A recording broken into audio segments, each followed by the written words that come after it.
अस्सलाम वालेकुम दोस्तों। प्रोग्राम सच का विद काशिफ म्यू के साथ मैं हाजिर हूँ। आज हम बात करेंगे सहाफत, सियासत और मीडिया से ताल्लुक रखने वाली बड़ी शख्सियत शनीला अमार साहिबा से, और इनसे हम पूछेंगे कुछ अनकही बातें जो इससे पहले सामने नहीं आई इनके बारे में, और अमार मसूद भाई के बारे में भी हम जानेंगे ऐसे हकायक जो अभी तक पोशीदा हैं। तो अस्सलाम वालेकुम शनीला भाभी, कैसी हैं आप? वालेकुम सलाम, मैं ठीक ठाक हूँ। काशिफ, आप कैसे हैं? जी मैं भी ठीक हूँ। तो आज हम आपसे जरा कुछ खट्टी मीठी बातें करेंगे और काफी ज्यादा जरा सवाल कुछ ज्यादा ही तैयार खट्टी कर खट्टी रखे हैं। खट्टी ना हो। अच्छा अच्छा, चलें, ऐसा है कि अब चलें बाकायदा मैं आगाज करता हूँ। तो सबसे पहले आप हमें जरा बताएं, हमारे देखने वालों को अपने बारे में बताएं, कुछ फैमिली के बारे में बताएं, और कैसे आई इस शोबे में, इस हवाले से आप जरा बताइए अपने बारे में। अच्छा, काशिफ, हमारी जो फैमिली है ना, उसमें किसी का भी ताल्लुक मीडिया के साथ नहीं था। मेरे वालिद जो थे गवर्नमेंट जॉब में थे, जो मेरे इर्द गिर्द मेरे और रिलेटिव्स थे, कोई बिजनेस करता था, कोई जॉब में था, और मीडिया के साथ तो किसी का कोई ताल्लुक था ही नहीं। तो मुझे जो था ना, मुझे तो बचपन से ही सियासत के साथ बहुत ज्यादा शौक था, और मैं अखबार पढ़ती थी, और उस वक्त पीटीवी होता था, पीटीवी के ऊपर जो कोई न्यूज की खबरें होती थी उसको सुनते थे। उस वक्त आपको याद होगा, हमारे बचपन में तलत हुसैन, वो कतरीना हुसैन, ये लोग आते होते थे पीटीवी पे, तबसरे करते थे, तो उनको भी बड़े शौक से सुनते थे। पीटीवी की इलेक्शन की ट्रांसमिशन होती थी, मैं 3-4 दिन लग जाते थे उसमें। आज 3 दिन लगते हैं इलेक्शन में, तो हम बड़े हैरान होते हैं, लेकिन उस वक्त इतना ही टाइम लगता था, उस सारी सारी ट्रांसमिशन को हम बैठ के सुनते होते थे। तो मुझे उसका बड़ा शौक था। फिर जाहिर है, जैसे बड़े हुए तो प्राइवेट मीडिया आया, उसको देखना शुरू किया। तो मीडिया में मैं बाय क्या उसको कहते हैं, एक्सीडेंटली आई हूँ, कोई प्लानिंग करके नहीं आई हूँ। मेरी सिस्टर जो थी अच्छा वो पीटीवी उन्होंने ज्वाइन किया था, लेकिन उन्होंने as a set designer join किया, फिर वो प्रोड्यूसर बनी, आज वो माशाल्लाह मीडिया डायरेक्टर हैं बिस्प में। तो मैं जो थी, तलत हुसैन का पता चला कि जो उनको एक रिसर्चर की जरूरत है, उससे 2007 के इलेक्शन हो रहे थे। तो अच्छा, तलत हुसैन सही। जो थे वो मेरे फेवरेट एंकर थे, बचपन से उनको सुन रहे थे।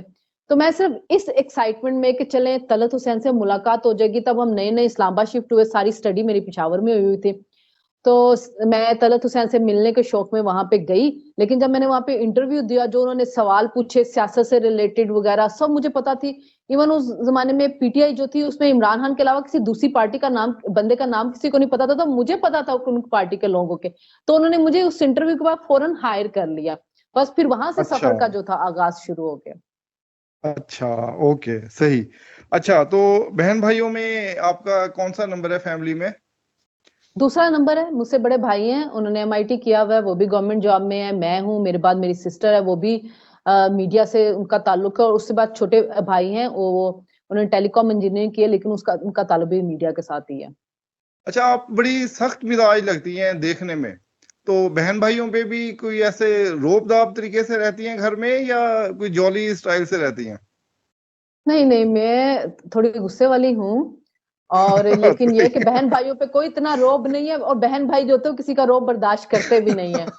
लेकिन जो मेरे ये मेरे जो भी। कजन्स वगैरह है ना, वो थोड़ा सा मुझसे डरती थी कि आपसे बाजी बड़ा डर लगता है, आपको एकदम से गुस्सा आ सही। जाता है। तो जितनी जल्दी मुझे गुस्सा आता है, उतनी जल्दी मुझे उतर भी जाता है। लेकिन ये है कि खत्म भी हो टेम्परामेंट जाता है। की जरा मैं थोड़ी तेज हूँ, मतलब मैंने सख्त हूँ, सही गुस्से जाना वाली। है कि जरा चेहरे से ही आप वो रोब वाली लगती हैं जरा। वो मेरी खाला, छोटी खाला भी मुझे ये कहते होते कि तुम चेहरे से लगता है कि तुम गुस्से वाली हो।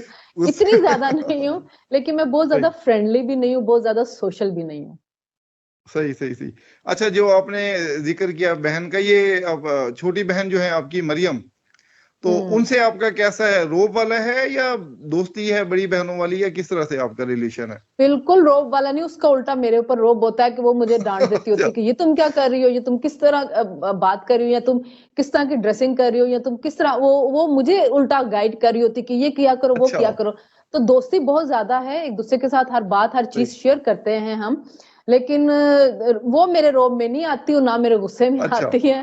वो ओके ओके। बराबर के टक्कर की है वो मेरे। टक्कर टक्कर के सही, ठीक हो गया। अच्छा, ओके। अच्छा, चलें, अब आपसे पूछते हैं हम वो बल्कि अमार भाई लेकिन के हवाले ये से। एक एक काम वो करती है कि अपने बच्चों को, माशाल्लाह उसके 2 बच्चे हैं, उनको डराने की जरूर कोशिश करती, जब वो उसकी बात ना मान रहे तो फिर वो कहती ठीक है मैं खाला खाला आ को कहती जाएंगी हूँ, जो है फिर ना, मुझे अच्छा। कहती कि खाला तुम इनको डांटो, तो वो खाला के जो एक होना चाहिए ना वो रोब बच्चों पे, वो उसने मेरा उन पे किया हुआ है कि यानी चलो जी खाला से यानी जरा करो। उन्होंने आपको गब्बर सिंह बनाया हुआ है बच्चों के लिए। बच्चों के लिए कर देते थे कि खाला जरा इनको को मोबाइल ज्यादा इस्तेमाल ना करे, खाला तुम्हें डांट देगी, खाला सही, ये, तो वो बच्चे को जरा सही, उसमें खाला का बिल्कुल रोल सही, रखा है। बिल्कुल अच्छा। अच्छा चलें, अब आपसे जरा ये बताइए कि अमार भाई से जो आपकी शादी हुई, कब हुई, और क्या वो लव मैरिज हुई या अरेंज मैरिज हुई, किस तरह से, यानी कि?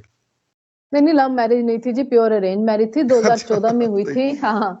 और अच्छा ऐसा था कि सही, अमार पीटीवी में जब डायरेक्टर थे, तो मेरी सिस्टर भी पीटीवी में होती थी, तो उनकी उनके साथ काफी अच्छे मतलब ताल्लुकात थे और फ्रेंड्स सही, वगैरह दोस्तियां थी। लेकिन मेरी अमार से कोई मुलाकात थी नहीं, ना मिलना मिलाना था, मीडिया की हद तक मैं उनको जानती थी, कोई एक दो दफा मुलाकात भी, और अमार को मुलाकात याद भी नहीं कि जो हमारी हुई थी। अच्छा अमार सही, की ना छोटी सिस्टर है लीना हाशिर, अब वो उनको ना कॉलम अच्छा लिखने का शौक था।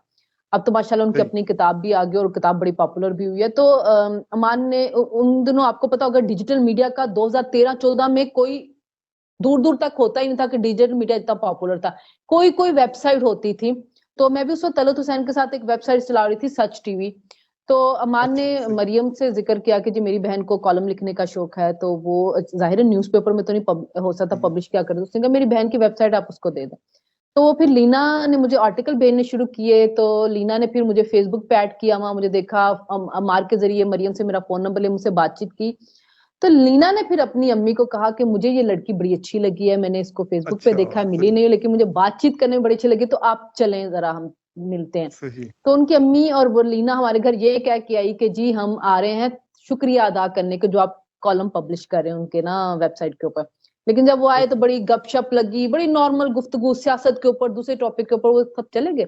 1 घंटे के बाद जो मेरी मदर इन लॉ थी उनकी कॉल आ गई, भाई हम तो बेसिकली देखने आए थे आपकी बेटी को, अच्छा लेकिन सही, हमें अच्छा अच्छा नहीं अच्छा लगता अच्छा कि हम सही, किसी को देखें और फिर उसके बाद इनकार करें। तो उन्होंने फिर कहा कि सही जी सही सही, इस तरह हमारा बेटा, हमारा और मेरे फैमिली भी नहीं मिली हुई थी, फिर वो मिली, लेकिन शादी बड़ी जल्दी हुई, 1 महीने के अंदर मंगनी और शादी हो अच्छा गई थी। सही सही सही सही, ओके। अच्छा वैसे ये सवाल मुझे वैसे उसमें पहले एक्चुअली पूछना चाहिए था। ये भी था, उसमें एक चीज काशिफ ये थी कि माशाल्लाह जो मेरे फादर इन लॉ थे उनको सब जानते थे, तो उनका एक नाम था, तो इस वजह माशाल्लाह, से भी फैमिली को पता था, फिर अमार के बारे में भी मीडिया के लोगों से सारा अच्छा ही सुना हुआ था।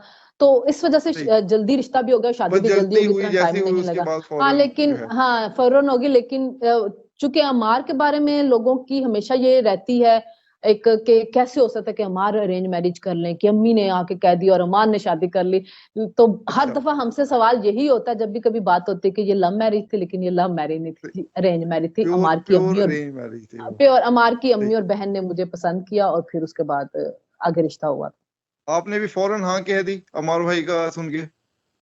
मतलब मैंने तो अपने पेरेंट्स पे छोड़ा हुआ था, अगर उनको ना जैसे वो पसंद आता, कहेंगे वो, हाँ वो जैसे वो अच्छा कहेंगे, सही, तो मैं ठीक है, वैसे वो कर लूंगी। लेकिन जाहिर है मेरे फादर जो है वो काफी ब्रॉड माइंडेड है इस मामले में, जी कि ठीक है, बच्ची सही, की राय को बहुत अहमियत देनी है। अगर मैं खुद भी इनकार कर देती तो वो ना करते, लेकिन मुझे कोई ऐसी वजह नजर नहीं आई थी कि जिसकी वजह से मैं मतलब इनकार करती।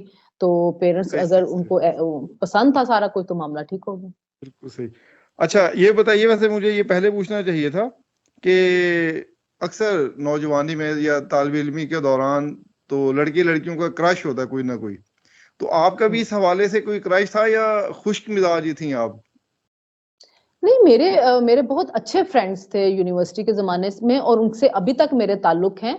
और क्रश अगर काशिफ होता तो फिर मैं अमान मसूद की वाइफ ना होती, क्योंकि इतना तो फिर मैं स्टैंड ले सकती थी कि जी, जिस पे क्रश होता उसका मुझ पे क्रश होता, तो फिर मैं उसके नहीं साथ सेलिब्रिटीज होती। के हवाले से भी होता है कि जैसे कोई मुझे फलां बहुत पसंद है या सेलिब्रिटीज अदाकार में तो वगैरह। वो मैं सेलिब्रिटीज में तो मैं अमार को आके कहती थी अमार मुझे फवाद खान बहुत पसंद है, तो कभी मुलाकात सही, करवा दीजिएगा फवाद खान से, तो अमार कहते अच्छा थे उसी से तुम्हें मैंने नहीं मिलवाना। तो सेलिब्रिटीज में तो क्रश देखे, वो तो हर एज में चलते ओके, रहते हैं, वो उसका हम्म, नौजवानी से सही, ताल्लुक नहीं होता, वो तो आज भी कोई अच्छा एक्टर लगेगा, कोई अच्छा सिंगर लगेगा।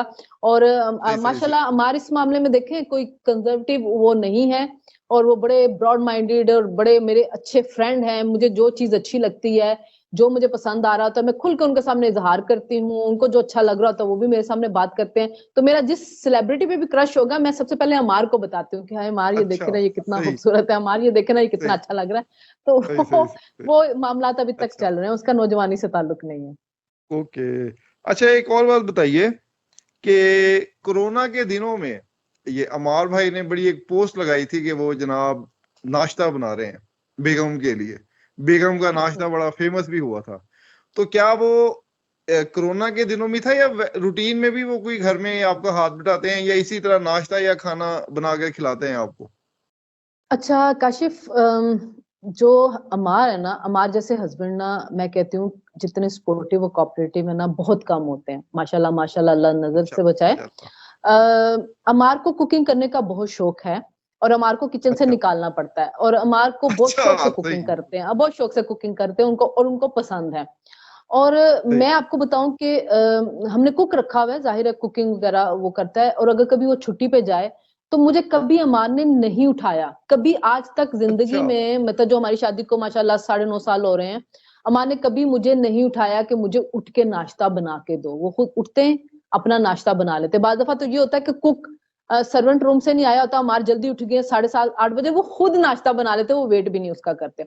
मैं अगर अच्छा, जिंदगी में कभी उठ के मैंने नाश्ते के लिए कभी किसी का किया, तो मैंने अमार के अब्बू के लिए किया है, कि मतलब अगर कुक अच्छा, नहीं है तो मैं सही, उठ के सही। लिए उठी, मैंने उनके लिए नाश्ता बना के दिया, अमार के लिए कभी नहीं।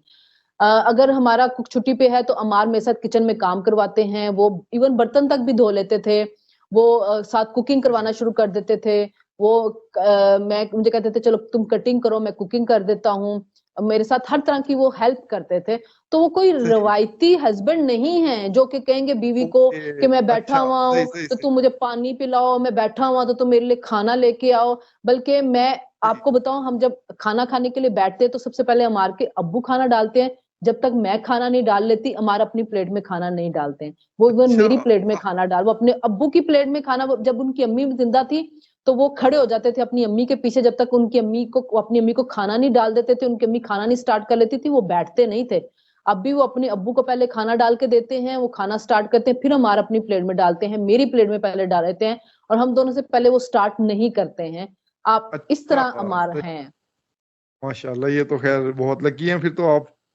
तो जी वैसे माशाल्लाह। मेरा ये अगला सवाल भी इसी से मुताल्लिक था, लेकिन इसका जवाब मुझे अंदाजा हो रहा है। अच्छा, ऐसे जैसे घर में अनबन हो जाती है मियाँ बीवी में, तो यकीनन पहल तो अमार भाई करते होंगे मनाने में। तो क्या आप फौरन मान जाती हैं, या कोई थोड़ा सा अमार भाई से मेहनत करवाती हैं? इतनी ज्यादा मेहनत नहीं करवाती, जल्दी ही मान जाती हूँ। मेरा और अमार का ना गुजारा भी नहीं होता एक दूसरे के बगैर, क्योंकि हमने हर चीज एक दूसरे ओके। के साथ शेयर करनी होती है, और अमार ने तो खास अच्छा, तौर पे सही। ना, उन्हें तो हर चीज शेयर अच्छा, करनी है। तो अगर वो जरा लड़ाई हो जाए और थोड़ा सा वो भी करें कि अच्छा इस दफा मैंने नहीं मनाना, तो फिर वो चीजें कुल बुलाती रहती है उनके अंदर कि मैं क्या करूं, मैं क्या करूं, तो फिर वो जल्दी सुलह की तरफ आ जाते हैं और माजरत वगैरह कर लेते हैं। लेकिन हमारी काशिफ कोई बड़ी बड़ी लड़ाइयाँ किसी चीज पे नहीं होती हैं। हमारी ज्यादातर जो अच्छा, लड़ाइयाँ होती है ना, वो अमार की, पहले तो स्मोकिंग करते थे, तो मैं चाहती थी कि सही। उनकी हेल्थ के लिए ठीक नहीं है। अब तो है शुक्र उन्होंने छोड़ दी। फिर उनकी सेहत को लेकर के वॉक किया करें, खाना ज्यादा ना खाएं। तो हमारी जो होती है ना, उनकी हेल्थ को लेकर सारी चीजें जो होती है ना, वो डिस्कशन होती है, और उसी के ऊपर हमारी लड़ाई वगैरह या आर्गुमेंट्स होते हैं हमारे। और किसी चीज के ऊपर आर्गुमेंट नहीं हो रहे होते कि कोई बड़ी लड़ाई बन रही हो। स्मोकिंग वाकई छोड़ दिया, या सिर्फ आपके सामने छोड़ी है? नहीं, अमान ने छोड़ दी, और दूसरी बात है कि अमान ने कभी मेरे सामने स्मोकिंग नहीं की थी। अगर अमान ने अच्छा, पहले सिगरेट भी पीने कभी? होते थे, अच्छा, जी, अच्छा। तो वो वॉशरूम में जाके पीते थे। ऊपर अच्छा, वाले सही। फ्लोर में उनका वॉशरूम था, ओके। वहां जाके पीते थे, या घर से बाहर जाके पीते थे। अमान ने मेरे सामने कभी स्मोकिंग नहीं की थी, क्योंकि मैं स्मोक बर्दाश्त ही नहीं कर सकती थी। तो मेरे सामने अमान ने कभी स्मोकिंग नहीं की। अच्छा, तो अच्छा, उन्होंने जैसे छोड़ आप दिया। और आपको पता है, अच्छा, वाइफ को पता चल जाता है कि हस्बैंड स्मोकिंग कर रहा है, या उसने हस्बैंड ने स्मोकिंग छोड़ दी, क्योंकि आपको पता होता है। तो अमान ने छोड़ दी हुई है। ओके, सही। अच्छा, जैसे आप बड़ी बारोब हैं, गुस्से वाली भी हैं, तो और जिस तरह अमार भाई बड़ा ख्याल भी करते हैं, और बज़ाहिर ऐसे ही लगता है कि डरते भी हैं आपसे, तो कोई पहली आवाज भी आपका हुक्म मान लेते हैं, या कोई थोड़ी सी चूं चना भी करते हैं? ठीक है। ये जो है ना, ये मर्दों ने बनाया होता है कि वो बीवियों से डरते हैं। डरता कोई नहीं है। जब मर्द ने अपना रोब अच्छा, डालना होता है, अपना हुक्म मनवाना होता है, तो मान लेते हैं। हमार भी वही बातें मान रहे होते हैं जो उन्होंने माननी होती है। मान्य होती लेकिन हैं। अच्छा, ये बात है कि हमार की तरफ से ना कोई पाबंदी नहीं है, कोई रोक टोक नहीं है। मैंने कहीं आना है, सही। जाना है, मिलना मिलाना, जिस किस्म की मेरी मतलब जो मेरी आदतें हैं, जो मेरा लाइफस्टाइल था, जिस तरह मैं रहना चाहती थी, अमार ने मुझे फोर्स नहीं किया कि मैं अपनी आदतों को बदलूं, मैं अपनी चीजों को बदलूं। मैंने खुद से बहुत सी चीजें जो थी अपनी खुद चेंज की। मार की फैमिली के लिए चेंज की, बहुत सी चीजों के ऊपर अपने कॉम्प्रोमाइज किया मार की फैमिली के लिए, कुछ चीजों के लिए। सही। लेकिन अमार की तरफ से कोई प्रेशर नहीं था, अमार की तरफ से कभी मुझे ये नहीं कहा गया कि अपनी ये आदत बदल लो, जल्दी उठ जाया करो, लेट क्यों जाग रही होती हो, ये काम नहीं करती, वो नहीं करती, इस तरह करो। अमार की तरफ से कभी मेरे ऊपर कोई पाबंदी नहीं आई, इससे क्यों बात कर रही हो, उससे क्यों मिल रही हो, सही। इस टाइप की कोई चीज, कोई पाबंदी उनकी तरफ से नहीं है। सही, चलें। अच्छा ये बताएं कि आप माशाल्लाह इतनी बासलाहियत हैं कि आप शादी से पहले से ही मीडिया से ताल्लुक है। तो अमार भाई अब जिस इदारे में हैं वही न्यूज में, तो आपको उन्होंने वहां पे नहीं अपने साथ रखा, तो क्या ये आपका डर या ये तो नहीं कि वो कहते हो कि घर में भी हुक्म मानूं और दफ्तर में भी आके भी हुक्म मानूं, कोई इस वजह से तो नहीं?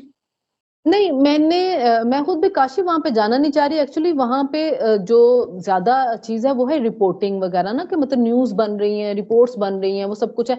मेरी ये फील्ड नहीं रही ना, मैं तो behind the camera content producer थी, और उसके बाद अब मैं एज अ एनालिस्ट टीवी के ऊपर आती हूँ। तो मेरा अपना पीटीवी पे प्रोग्राम है, मैं उसी को कर रही होती हूँ, और फिर मेरे पास इतना टाइम नहीं कि मैं फुल टाइम जॉब कर सकूँ ना। उसकी वजह है कि मार के अब्बू को मुझे टाइम देना और घर को टाइम देना है। तो मैंने जब शादी हुई थी, मैंने तब भी फुल टाइम मीडिया छोड़ दिया था, मैं एज अ फ्रीलांस काम कर रही थी, कॉलम लिख लिया, टीवी के ऊपर आ गई, या हमारे के साथ किसी प्रोजेक्ट वगैरह पे काम कर लिया, लेकिन मैं फुल टाइम जॉब नहीं कर सकती हूँ। उसमें मेरा घर डिस्टर्ब होगा और अमार के अब्बू डिस्टर्ब होंगे, क्योंकि अमार की अम्मी के बाद जाहिर है कि वो मेरी रिस्पॉन्सिबिलिटी है, वो घर में है, उनको फुल टाइम एक बंदा चाहिए होता है। आपको पता है कि बुजुर्ग बंदे जो होते हैं वो, उनको इस एज के अंदर एक कंपनी चाहिए होती है, कि जब वो कोई काम कहें तो कोई कोई बंदा जरूर मौजूद हो, उनको कोई प्रॉब्लम हो तो कोई बंदा उनका हल करने के लिए हो। तो मैं अगर इस तरह पूरा पूरा दिन घर से जाऊंगी तो वो डिस्टर्ब हो जाएंगे, तो इस वजह से फिर एक बंदे ने घर में रहना, और फिर वो मेरी जिम्मेदारी है। बिल्कुल सही। अच्छा, अपनी जॉब के वाले से बताइए कि जो आपने बतौर सहाफी जब आपने मीडिया ज्वाइन किया, तो पहली जॉब आपकी किस नौयत की थी, और पहली सैलरी आपको कितनी मिली, और किसके साथ आपने या किस इदारे में से आपने अपना आगाज किया काम का? मैंने आपको पहले ही बता दिया था, 2007 में मैंने किया था तलत जी। हुसैन के साथ। उनको अच्छा, उस वक्त बिल्कुल सही। इलेक्शन सेल था, उनको रिसर्चर की जरूरत थी, तो मैंने एज अ रिसर्चर उनको ज्वाइन किया। 3 मंथ्स के बाद, प्रोबेशन के बाद, उन्होंने फिर मुझे परमानेंट कर दिया था। तो जो पहली सैलरी थी वो 15,000 थी, और 3 मंथ्स के अच्छा। बाद जब उन्होंने मुझे परमानेंट किया, तो तब 20,000 हो गई थी फिर। ओके, सही। तो आपने पहली सैलरी की कितनी खुशी हुई आपको, और कहाँ आपने क्या उसे किया आपने पहली सैलरी से? अच्छा, वो जाहिर है सैलरी, आप देखे ना कि 2007 की मैं बात कर रही हूँ, 15,000 पे बहुत होते थे उस उस वक्त। वक्त तो बहुत थे, बिल्कुल। तो बहुत वो बड़ी लगते थे। तो इसी तरह ही हो जाता था कि अपने कपड़े बना लिए, बहन भाइयों को खाने सही। के ऊपर ले गए, और सही, सही, सही। कॉस्मेटिक का सामान आ गया। तो इसी टाइप की चीजें थी, और तो कुछ ऐसा हाल नहीं था, क्योंकि आपको पता था कि लड़कियों ने कौन सा घर चलाना होता है ना। हमारे फादर ने ऐसी कोई हमारे ऊपर कोई जिम्मेदारी थी उनकी, हम तो शौकिया जॉब कर रहे थे, तो वो फिर आगे करियर अच्छा। बनता गया, ओके। क्योंकि मेरे वालिद बड़े सपोर्टिव थे, कोऑपरेटिव थे, और सपोर्ट भी बहुत करते थे। तो उनको खुशी थी कि मतलब बच्चियां आ रही हैं, अपना करियर बना रही हैं, कमाएं, जो कुछ मर्जी करें। तो वो खुश भी होते थे इस चीज को पता। वो बस एक शौक शौक में जो काम था वो फिर आगे मीडिया के अंदर चल पड़ा। तो बस इसी तरह ही होता था, पैसे तो इसी तरह लग जाते थे। चलें, घरेलू सवाल आपसे मैंने काफी पूछ लिए, अब मैं आपसे जरा मीडिया के हवाले से पूछना चाहूंगा। आजकल फेक न्यूज या सनसनीखेजी फैलाना बहुत आम हो चुका है इस वक्त, और हुकूमत भी इस हवाले से कोई कार्रवाई नहीं कर रही, और ये सिलसिला मुसलसल फैल रहा है।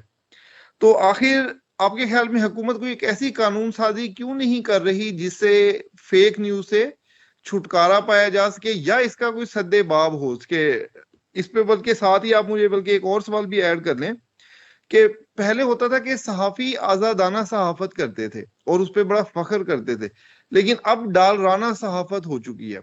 और इसमें अभी जिस तरह असद तूर साहब भी जो हैं वो गिरफ्तार हुए हैं फेक न्यूज के फैलाने के जुर्म में ही।